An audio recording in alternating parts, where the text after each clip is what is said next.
Hello, I'm Cheryl and welcome to my sewing room. I'm going to demonstrate how to do a 4-patch. Now in my previous video, 4-patch pillow, I already showed you how to make a really simple 4-patch pattern, but now I'm going to take that simple 4-patch pattern and just do it a little bit differently. So let's take a look at what I'm going to show you how to make here.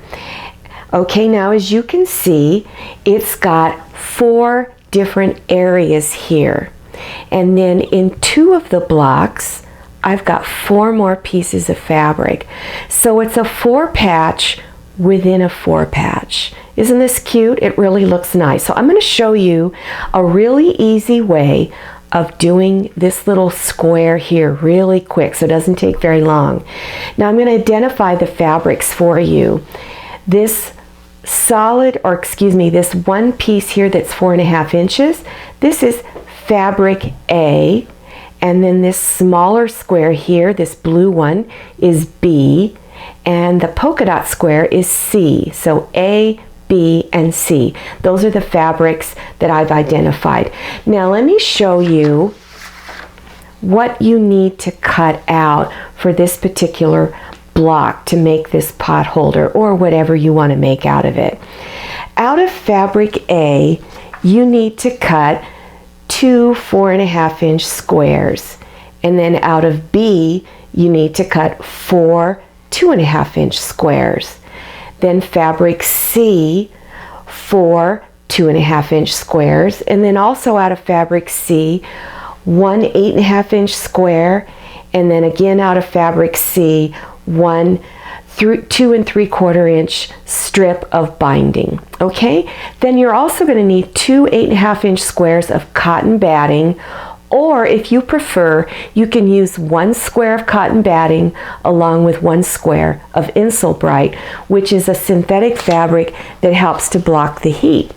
Okay, now that I've explained to you what you need to cut out, let me show you a quick way to make those little small 4-patch blocks.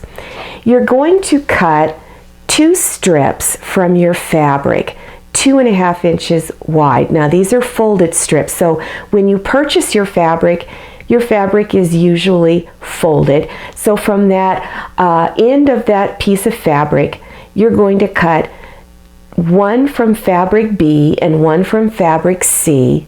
I've got 2 strips here, and you're going to cut them 2.5 inches wide. All right, now you want to cut those strips in half. So what I usually do is I just lay them together, line up my ruler across one edge, and then cut the fold piece off. Okay, just a little bit, all you need to cut off. Okay, great. Now take 1 strip of fabric B and 1 piece of fabric C and fold them together, and then you're going to do a stitch line across here. Okay, so do a 1/4 inch stitch line. Then from this strip, and then make sure you press it also. So press that seam really good. Very important to keep pressing throughout this project. Then from this, you're going to cut one end so it's nice and straight. So take your ruler and line it up along the edge there, okay? And then cut that end off. All right, then after you've cut your ends to where they're nice and straight, you're going to line this up, cut your 2.5 inch pieces. So you're going to line it up on 3 sides of the ruler. Now I put a little piece of tape along here to indicate where my 2.5 inch line is so that I wouldn't get confused, because it's happened and I've cut things wrong and I've had to recut it. So once you get it lined up, go ahead and cut your 2.5 strip off or square off. Then you want to go ahead and continue down this strip, cutting your 2.5-inch squares. Now, for one pot holder, you just need to cut 4, but if you're making more than one, just keep going down your strips, okay? All right, so now let me show you what to do with those little squares now that you've got them cut out. You're now going to take those squares and then press them. Now, you'll notice that I have my B fabric facing up. All right, and you want to press along here, then open it up again, and you're going to press again. This is real important you do this pressing. I can't stress it enough. Make sure that your seams are going in the same direction here, that you've pressed them in the same direction. Okay, now that you've done that, now you're going to take one piece and flip it. Okay? Then you're going to fold it over, and then you're going to line up these seams to where this seam is right next to the other seam. Put it in there nice and snug. Now you'll know you've got it locked in real good if you don't feel a dip or a bump. It should feel really flat right here when you press on it. So then go ahead and pin these together, all right? Then, after you've pinned it, stitch 1/4 inch seam and then press it again. Remember, don't skip the pressing step. Then fold it over and press one more time. You've just made one little small 4-patch block, okay?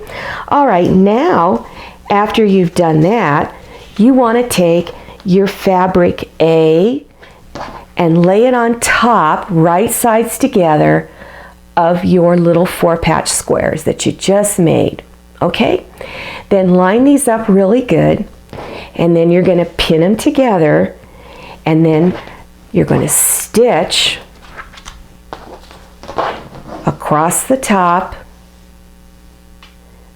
press, don't forget to do that, and then fold it over and press again.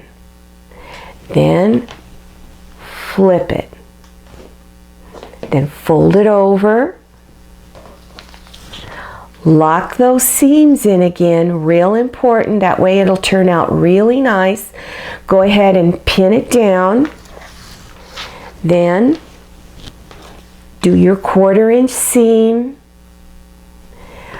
press, unfold, and press. And you've just made one 4-patch within a 4-patch block.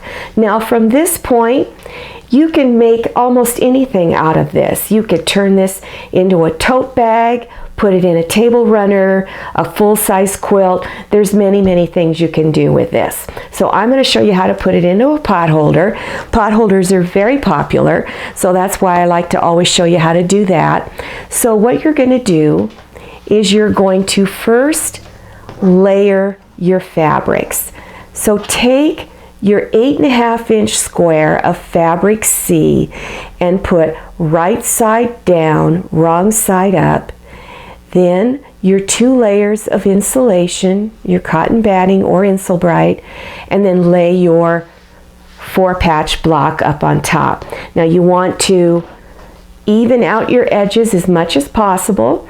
Then go ahead and start placing pins all over, all right? Now I want to talk about the walking foot, because in order to do your top stitching, it's really important that you have something like this. Now you can still do it with a regular pressure foot, but this one just works better. So I highly advise that you purchase one of these. This helps to hold all of your fabric pieces together, okay, without shifting too much. Now let me show you the decorative top stitching pattern that you need to do. You're going to start in the middle stitching, and you're going to go from this corner to this corner to this corner and keep going across. So you're on this diagonal line here. Now you can either use a quilting decorative stitch, which I'll show you in a moment, or a straight stitch.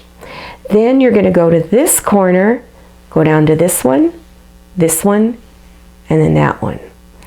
And then start here and stitch across to this corner, and then go over a little bit and do one more along here.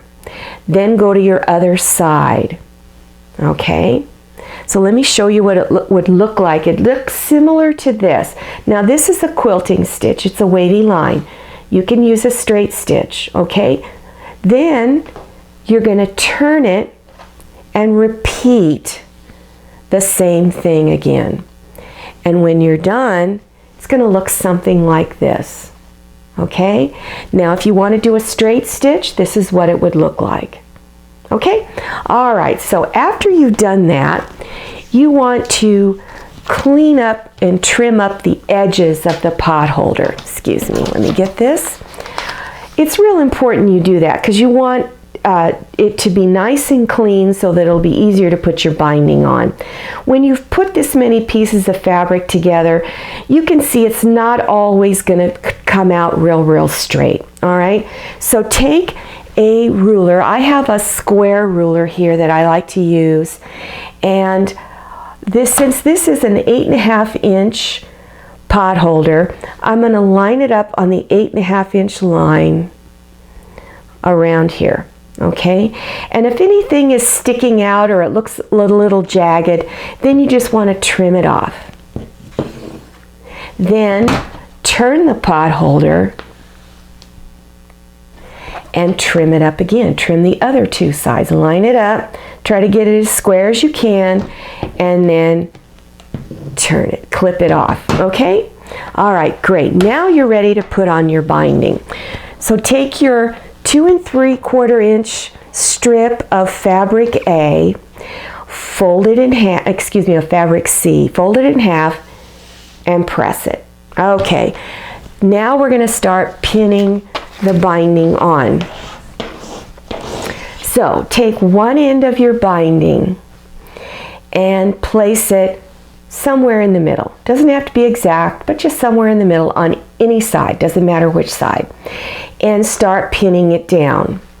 Then you're going to begin stitching 3/8 of an inch from this raw edge. Come in and begin stitching towards that corner, but don't go all the way into the corner.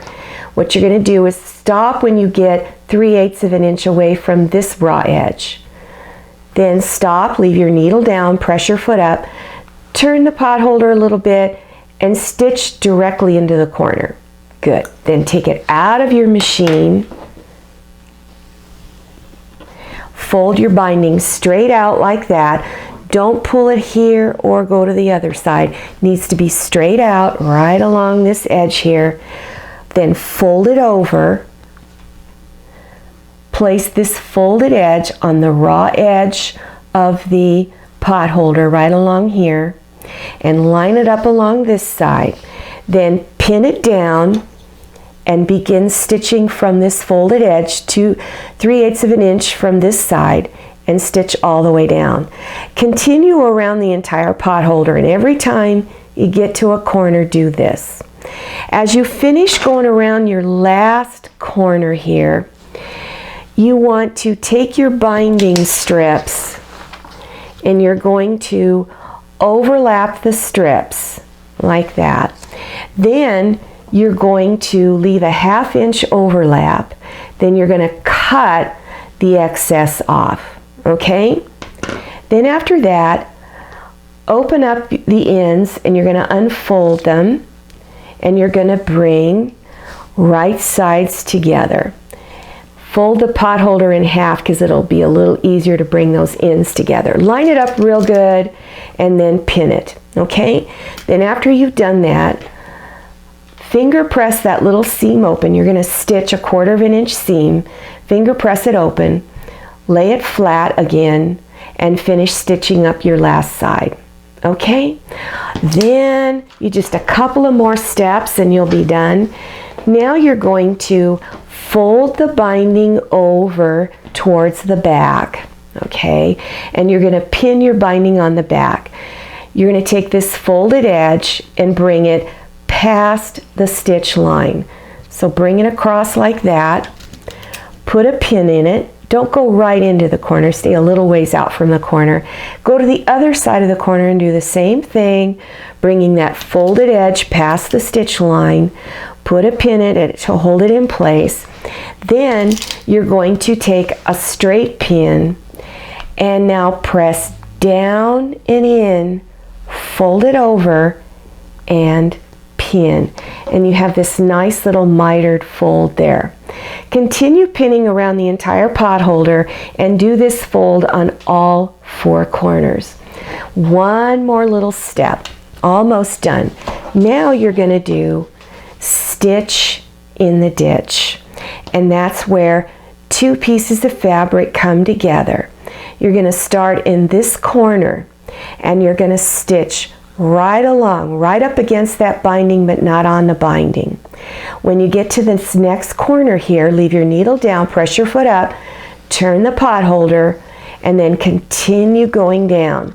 Go all the way around the pot holder, and every time you come to a corner, leave that needle down, press your foot up as you turn it. When you get back to where you started, do a few stitches back and forth to secure your stitching. Now, and then you're done. Now, if you noticed on this particular pot holder, I have a loop on it. So this is a hanging pot holder. And if you want to learn how to do a hanging pot holder, watch our video, how to make a hanging pot holder. It's really fun, easy to do, just a couple of extra steps, and you can make a very decorative piece to hang in your kitchen. Now, in our next video, I'm going to show you how to take this little block here that we just made and turn it into this gorgeous table runner. I'll show you how to put this sashing around the block and give you instructions on how to turn it into a beautiful table runner. Isn't this pretty? Just love it. So, to keep informed on all our future videos, please click on subscribe.